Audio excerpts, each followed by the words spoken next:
This is Cerebral Cinema. Movies of the mind.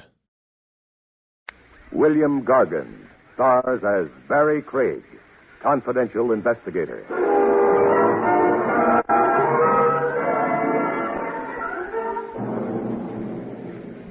A tempestuous blonde wants a carefree Romeo to slow up and settle down. It isn't always sweet surrender. Not if she emphasizes her demands with hot lead.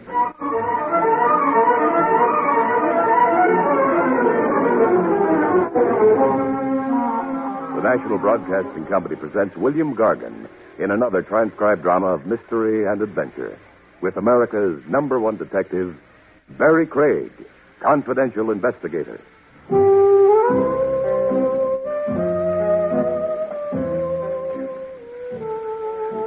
Barrie Craig speaking. In any national poll where voters were asked to elect the prize chump of 1955, I know one candidate who'd walk away with the title. Mr. Finley, Bertram Finley, to give the champion sap of our time his full name. I first met Finley on the docks, Pier 82. He'd phoned me very hush-hush to please meet him there. I found him on the pier, squatting on two beat-up valises, looking like he'd just come off the banana boat docked right behind him. He had, it turned out. I was on that boat, Mr. Craig, the Hilda May. I was in Honduras. That's in the Orient. Honduras is in Central America, Mr. Finley. Oh, yes. Well, I mean Central America. A middle-aged man with fat cheeks and a mild look. So, what's your trouble, Mr. Finley? Oh, my trouble is just the right word. I don't know how to begin to tell you. Well, there's a coffee pot across the street. Let's talk in there, huh?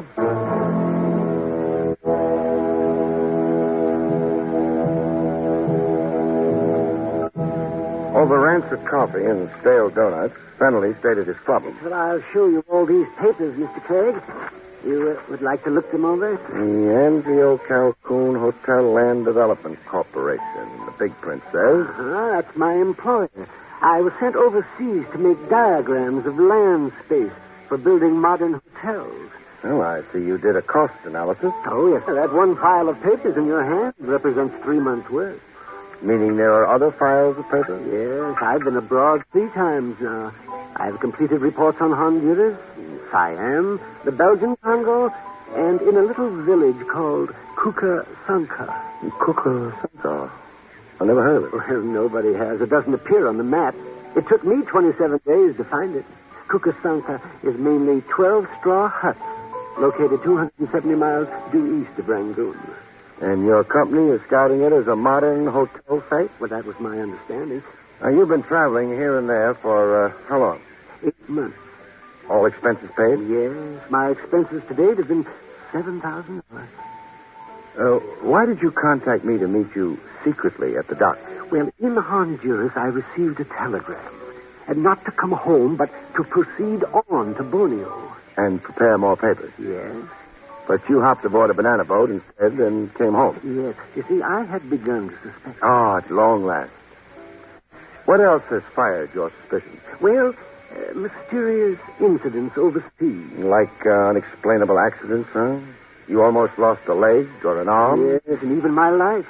Once in a village named Terabumba on the African coast, I was arrested as an enemy spy. Somebody planted documents in your luggage? Yes, and I was thrown into a dungeon without trial. So how come you're here today? The merciful heavens intervened. A tidal wave overran the village. It washed every building off its foundation. And washed you into the open? I fled by ox cart. Enough. I've been up to my ears. Now, where will you be staying? The Yankee Doodle Hotel on the lower Barrie. No one will think to look. Okay, fine. Now, I'll come see you after I've talked to your so-called employer.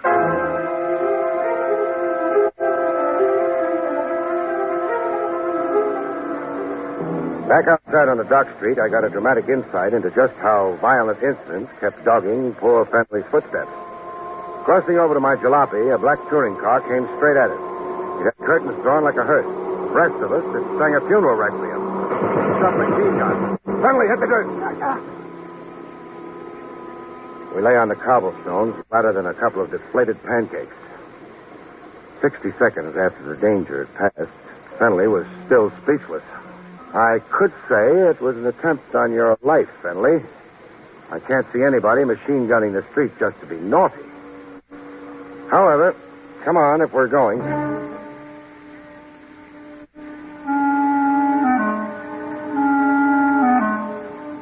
The Anzio Calcun Hotel Land, etc., occupied a 6-room suite just off Park Row.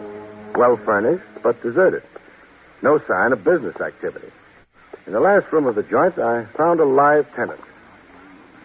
A guy in a silk suit with the glue loose on his toupee. It flapped over his brow. He was fast asleep. I gave up the notion of giving him a hot one. I just settled for shoves. Hey, rise and shine. Hey, what's the idea? Now, put the gun away. Gun? Oh. For the habit, friend. I'm sure. Yeah, what do you want? Well, I've got a chain of hotels to sell. There's a television set in every broom closet. Oh, you're a comic. Don't audition for me, huh? I don't like funny men. And suppose I switch professions. How's this impersonation for you? Oh, badge, huh? Well, you won't advance your career here, copper. We got nothing here to interest a private dick.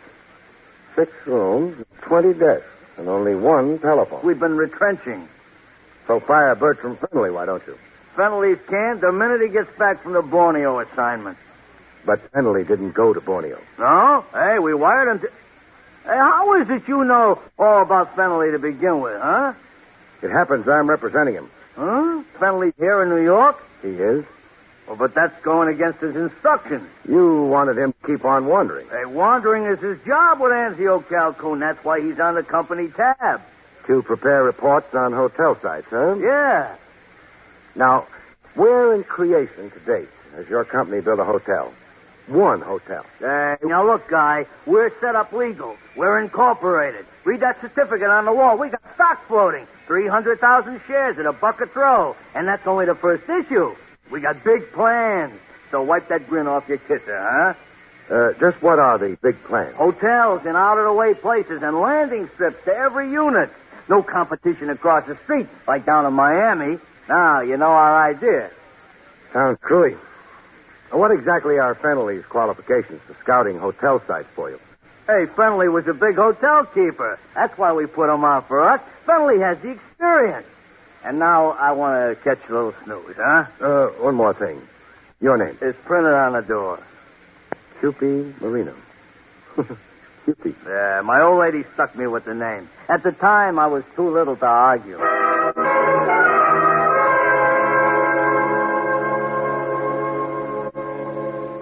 Every guy has his racket, but Marino's had me mystified. So far, anyhow.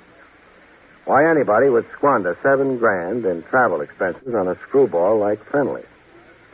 The evening papers added to the general confusion. There was a scare headline in it. Rampaging college students tour town firing toy submachine guns.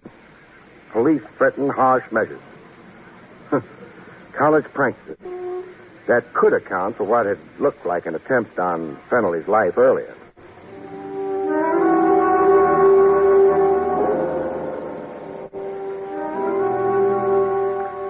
In the Yankee Doodle Hotel, Fenley breathed a sigh of relief over the headline. Oh, my. Well, then the shooting wasn't meant for me. Or this could be a mere coincidence. But let's get down to meatier stuff. Yes. You saw Mr. Marino? I did. And your opinion of him? Well, he draws a gun as regularly as ordinary men draw a breath. Am I then the victim of some hoax? Maybe so. Or maybe just a useful stooge. Traveling about and preparing paper reports so that Anzio, Calcun, etc. can lie about their big plans. A lie to whom? Sucker investors who read their stock investment prospectus. Big talk about their preliminary field operations. That's you, Finley. Their whole field staff. Oh, I see. Marino said you were a, quote, big hotel keeper, unquote, when he latched onto you. Now, how about that? Oh, well, it is a mite exaggerated. So shrink it to size, huh? Well, I ran a rooming house in Buxton Falls. Buxton Falls? Oh, out in Ohio, huh? Yes. Well, how big an operation was it? Come on now. No false modesty. 4 rumors. But I served iced cantaloupe for breakfast. Imagine. How did Marino get to know about you in the first place? An ad in the paper or something? No. I won a contest here in New York. How come? Well, I'll explain. Oh, I'm dying to hear. At home in Buxton Falls, this was. The telephone rang one night. It was New York, they said. And then somebody asked me something. Could I name 10 American presidents? You could, and you did, and you won a prize, the man said. Yes, a weekend in a big New York hotel, tickets to a Broadway show, a case of automobile polish, cufflinks. And stuff. Yeah, stuff, and an appearance on the radio. To do what? Recite President James Madison's inauguration speech. Which leads us to Marino. Yes, he telephoned me at the hotel where I was staying. Oh, he'd been much impressed with me on the radio, Mr. Marino said. And as a mighty hotel keeper, plus brain, did you want a job with Anzio, Calcun, etc.? That's right, and I accepted at once. Oh, you would. Who produced the so-called show that changed the course of your previously humdrum existence? Why, Mr. Adrian Borislav. Located where? Well, the Advanced Theatrical Enterprises on Broadway, uptown. Advanced Theatrical Enterprises, huh? What do you bet I find 6 deserted rooms and a hood snoozing on a sofa?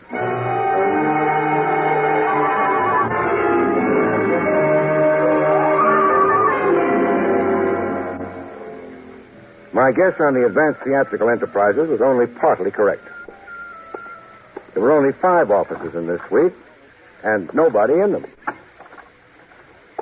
Hello, anybody? Not even my echo. In the last room of the suite, I found my sleeper.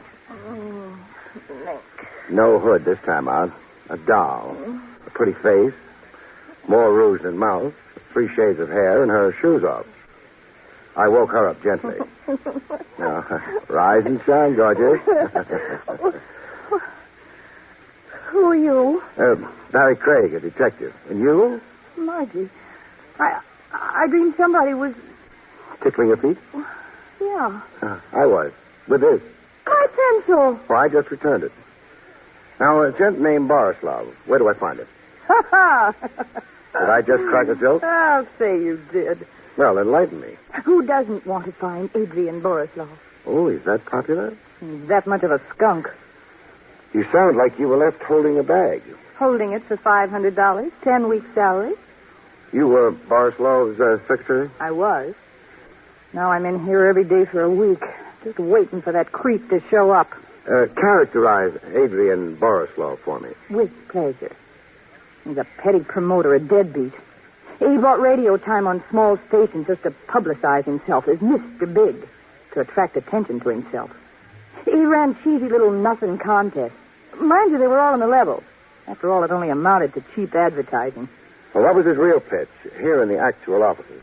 Vanity publications for composers and poets, writers, models. He'd skin 'em, but good. I see. And now Borislav of Advanced Theatricals has flown the coop. Go look at the unpaid bills on his desk. Deadbeat. My flesh is beginning to crawl, hanging around here. You got any more questions you'd like to ask me? I have. Then do it over a drink. Heavens to Hannah, do I need a drink.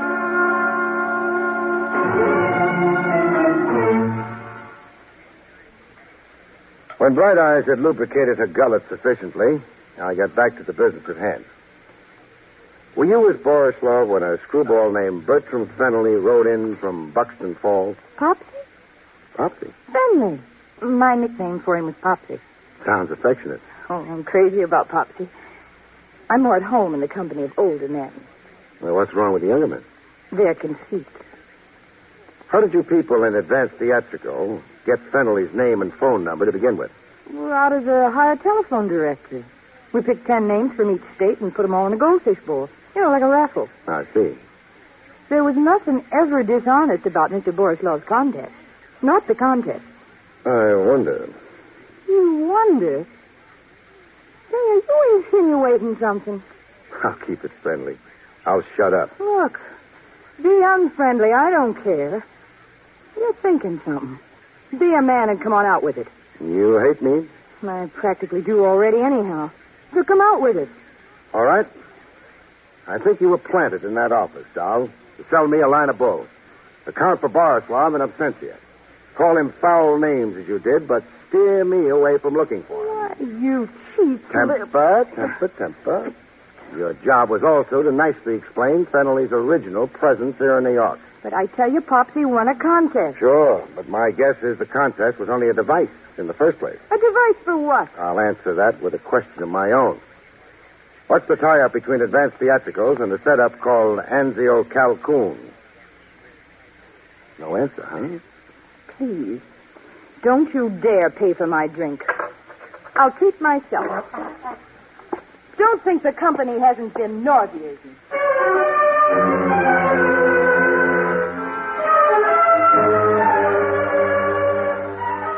Any blonde with saucer eyes and 3 lovely shades of hair who can't snare her man is a dead blonde awaiting burial. But Margie was alive, and Fennelly was willing. All of which led to new complications. Well, I've come to say goodbye, Mr. Craig. Where are you going? Well, frankly, I feel like such a fool. So talk like one. I'm going to Borneo. After all? But I'm afraid my misapprehensions about the Anzio Calcun Hotel land were all imaginary. Yes. Marino's been in touch with you, huh? Yes, he offered me a substantial increase in salary. And you snapped it up. Well, the fact is, I have personal reasons for going abroad this time. It promises to be very enjoyable. I can see. You can see? And smell. That cologne on you. Oh, a phantom lover. It's a toilet water. The axle grease in your hair. The snazzy new suit and the yellow pointed shoes. And that tea rose in your buttonhole. Why, Fennelly, you're a regular Beau Brummel. Oh, well, thank you. And it all spells blonde to me. Margie, huh? The fact is, yes, we're engaged. To be married where? In Borneo. And why in Borneo? Margie, that's my fiancée, is rather incredibly romantic. Yes, I see. She wants to be married by a tribal chief. A tribal? Why, how did you guess? Oh, I took 9 easy lessons in mysticism. Now, how did you fall for it? Well, I'm not sure I shouldn't resent it. Fennelly, how dumb can you be? Can't you see this is only another maneuver to start you traveling? But why should anyone want me? That's the nub of it.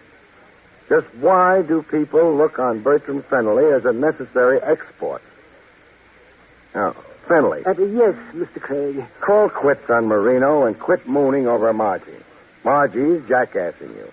She, the disappeared Borislav, and Marino are all working together. Against you. Against me, but why? But why? And why is what we don't know yet. Go back to your hotel, Finley, and stay there. Incommunicado. You're a fish who snaps up at any bait. So don't see or talk to anybody. But I'm not going back to the Yankee Doodle Hotel, Mr. Craig. Why not? Because I'm going home. To human Buxton Falls, Mr. Craig. I have absolutely had more than I can stand.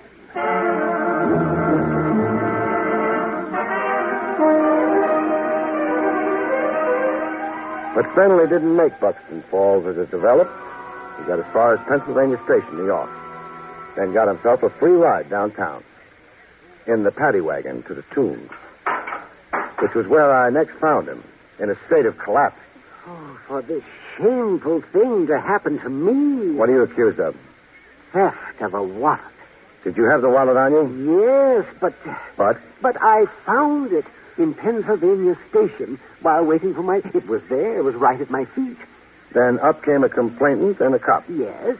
And? The complainant, a Mr. Sampson Maxwell, swore that I had... Picked his pocket. Yes. Sampson Maxwell of the Borislav Marino Margie Combine.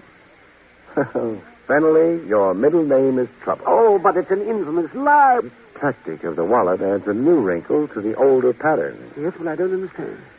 Up to now, I figured the idea was to keep you out of the country. Knocked off overseas, or failing that. Anyhow, keep you traveling around. But now... Now I figure the idea is to mainly keep you out of Buxton Falls. Keep me from my hometown? Just as they lured you out of it. With that phony contest. No, I'm confused. You were born confused. Borislav lured you away from Buxton Falls. Then Marino sent you overseas. Now, Maxwell fixed it so you can't get home to Buxton Falls. He thinks. But what can all this mean? An idea is beginning to glimmer in this beautiful head of mine. We'll go into it, Finley, when I post bail for you.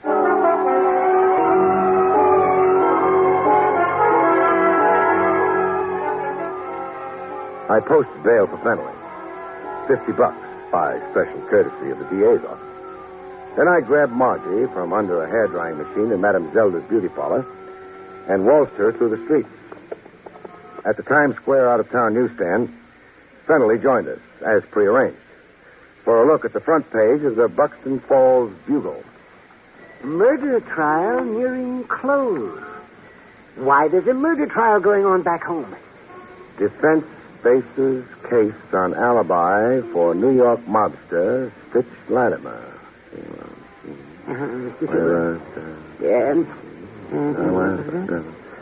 Hello? Mr. Craig, what does it say there? Well, the gist of it is, Stitch Latimer is charged with killing a guard in the factory payroll robbery. 8 months ago, this was, Finley. About the time you began traveling. Latimer's defense is that it's all mistaken identity. That he never set foot in Buxton Falls in his life. Oh, Finley. Yes. Here's an inside picture of Latimer. You ever see him before? Ever see? Why, yes, he roomed with me once. Overnight. He said he was a traveling salesman. Well, there's the why of your travels. You're the only man who can place Latimer in Buxton Falls at the time he was there. Probably casing the job he finally pulled. Oh, and the others? Marino, Borislov, and Maxwell? Latimer's boys, trying to get him out from under by keeping you out of Buxton Falls until the trial is over. Right, Margie? My mouth is sealed. Oh, that's too bad. What's too bad? Talk freely and you could cop a plea. Why take those rosy lips out of circulation for years? How bad is it for a girl in jail? No jukeboxes, tall drinks. Who cares? No hair dryers. I can live without. No, wolf whistles. As bad as that, huh? Mm-hmm. So who do I talk to? Where?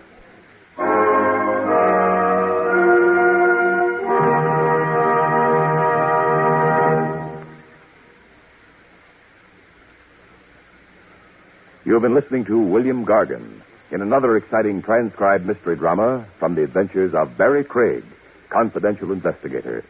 Tonight's story, The Moving Target, was written by John Robert.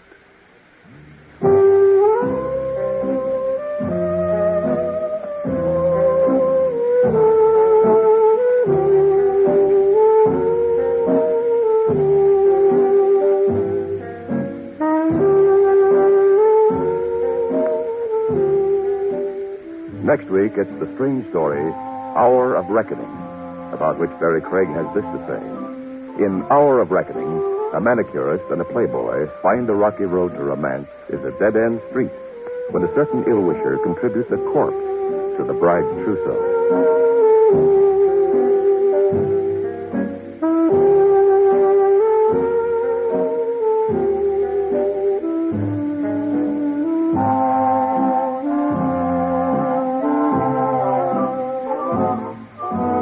The National Broadcasting Company has just brought you an NBC Radio Network production with William Gargan, starring as Barrie Craig, confidential investigator. Directed by Andrew C. Love, the cast included Lynn Allen, Howard McNear, and Jerry Hausner.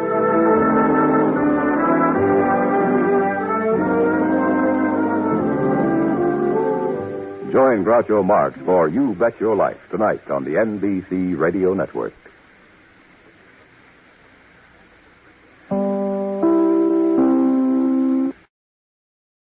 Cerebral Cinema hopes you have enjoyed this movie of the mind.